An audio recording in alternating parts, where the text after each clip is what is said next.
keep that contract manager in the loop, because and it might be that I'm approaching someone they deal with, but we need to make sure that we're all talking on the same level. And you can, and I have seen it since I've been here with particular clients where I've been talking to 4 or 5 different people, and they've all been talking about how they make approaches to that one person or that one organisation or that one company, and that sometimes can be a little bit of a challenge. So that's just my perception.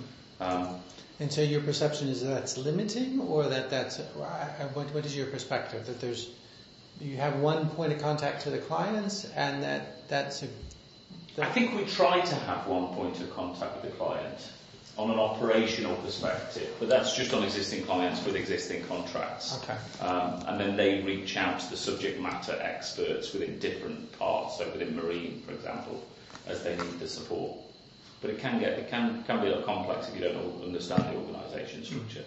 And do you have to sell through or do business development via the contract manager, or do you do that around the contract? We engage. We don't have to, but we engage the contract managers. So, which is, again, I tend to work almost with the contract managers and talking to them.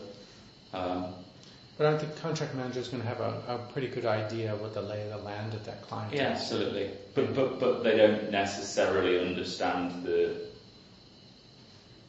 technology as well as the subject matter experts. Of course. But no, we do tend to work through them. So they tend to be the approaches that we're taking. Okay. Obviously, at the moment, in terms of existing and new client engagement, we're trying every route possible. So I've just been in with the health and safety executive this morning, I keep close to the HSE, because it was good to understand what they're trying to get the offshore industry to do and the operators to do.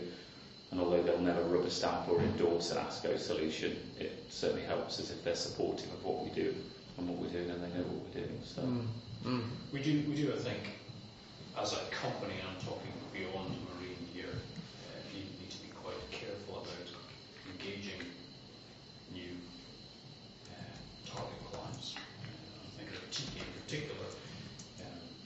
You had a specific reason to go to see TK last week and a particular individual, but I think when you listen to certain individuals at different levels within ASCO, directors, general managers, business development people, and they get a sniff of a new individual within an organisation such as TK, all seem to be going after that. One person with a 5-pronged attack.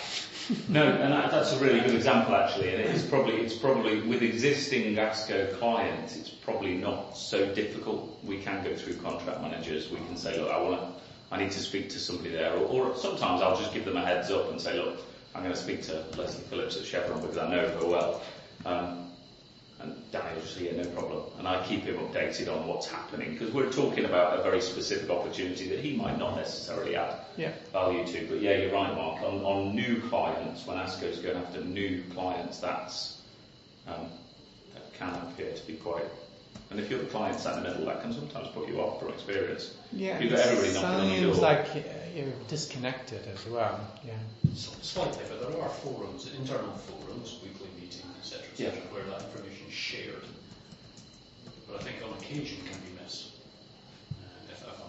That's the whole point of this, isn't it? I think it's getting better. I think this connectivity across the different divisions within the company, different service lines is improving, and we certainly try and engage as many people internally as we can, partly for education, partly to glean information, and partly to move things forward for our clients, or prospective clients. So, being on the kind of customer-facing and direction, I mean, sounds like more business development than just monitoring. I wrote these questions a little bit with the contract manager in mind, but it's just to get a feel for what you think of ASCO. Individually, if you had a scale of 0 to 10, 0 being absolutely would never do it, and 10 would be absolutely, how do I, positive, so 0 is totally negative, 10 is totally positive. How likely would you be to recommend working for ASCO to a